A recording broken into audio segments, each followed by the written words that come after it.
This is Ted Doskaris. Today is November 26th, 2023, Sunday. I received these new AML GP60s that have the full factory electronics in them. No decoders, just the basic track power type arrangement. And I've got SP9757 and SP9785. I just wanted to demonstrate that these locos, the AML locos, run in the opposite direction, much like LGB, than the Aristo-Craft one, which is the Union Pacific, and the USA Trains example, which is the Southern Pacific Alco PA. The Union Pacific one is a GP40. So I'll proceed to run it here, and you can see that they will go in opposite directions.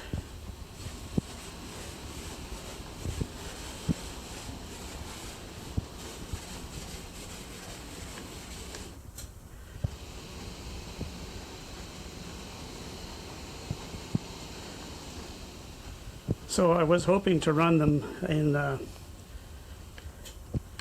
to MU them with, say, the Aristo-Craft GP40s, maybe an SD45. There is a slight speed difference. However, that usually when you load them with a train, they'll equalize. So I just wanted to point that out. And another issue was, it's a detail thing, was on 9757. The speedometer cable that's emulated here on the side frame is correct on this one. All the other trucks don't have that, including the other side. Whereas on 9785, it seems as though in assembly it was reversed. And it actually is on this side here, on the back. So that's a minor detail. And that was very good. However, the simulated, or the plastic brake hose, or air hose, I should say, was broken off on both of these units, and the number board was missing on 9785 unit, whereas it's okay on 9757. But, and I couldn't find it in the packing. I was very careful when I unpacked it. I would have expected to find it, in the tissue paper that was surrounding it. There's one other issue I wanted to point out, which I'd forgotten to mention, and that is the axles in the GP60 are rigid. And what can happen is that, as you can see here, there's the logo can rock, and there's a little gap that can develop. If the track is irregular, it could make it worse, but even if it's straight, there are slight tolerance differences here. And in essence, that means you'd have three-wheel pickup for if your track power, and also you would tend to lose traction on the wheel that's elevated from the track head. And so you can see here, it kind of wobbles. And to show the difference between the Aristo-Craft GP40 in the same place, you can see I can wobble the chassis back and forth, and it doesn't do that. And the reason why is Aristo-Craft locos, typically on the inboard axle side, have the whole gearbox can rotate back and forth to make up for irregularities. But I think I have a fix for this, and that is when I take it apart, is to put a 10 to 15 thousandths thick washer, a nylon washer, to where the mounting post is between the truck and the chassis on both of these, and that should give it a little compliance. I did that with the Aristo-Craft U25B, and when I had converted it from the factory cantilevered truck arrangement to a fixed mounting with when I lowered it and put Campact boxes in it. So I just wanted to point that out, and it should be an easy thing to take care of. And also, I think I misspoke earlier on the speedometer cable here, which is emulated here.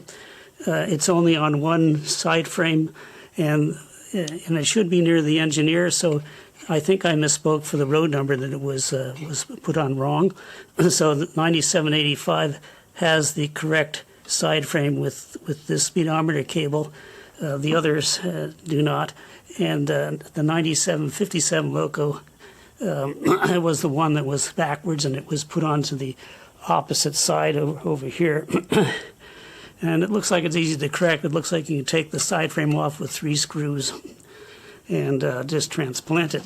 And so you can see that with 9757 here. And normally the brake cable, or the speedometer cable I should say, should be in this place here. And instead, you can see it's on this side here. So should be easy to take off, and so I can just transplant the side frame from this side to this side, vice versa. And it looks like there are just 3 screws here to hold it on. And these GP60s have excellent wheels. And but you can see they're rigid, and they don't use slider shoes for track pickup. They just rely on the internal pickup mechanism, which I believe is a whisker wire. So then if you use track power, or if you use track DCC, of course you will need to have these wheels make contact with the track rails. So again, that's it, and they're beautiful locos. One other feature I'd like to mention, which is very nice, is the dynamic brake blister comes off, and it's got these magnets that retain it to the top here. And there is a little bit of interference with maybe the paint buildup, but so you have to manipulate a little bit to get it off and get it on.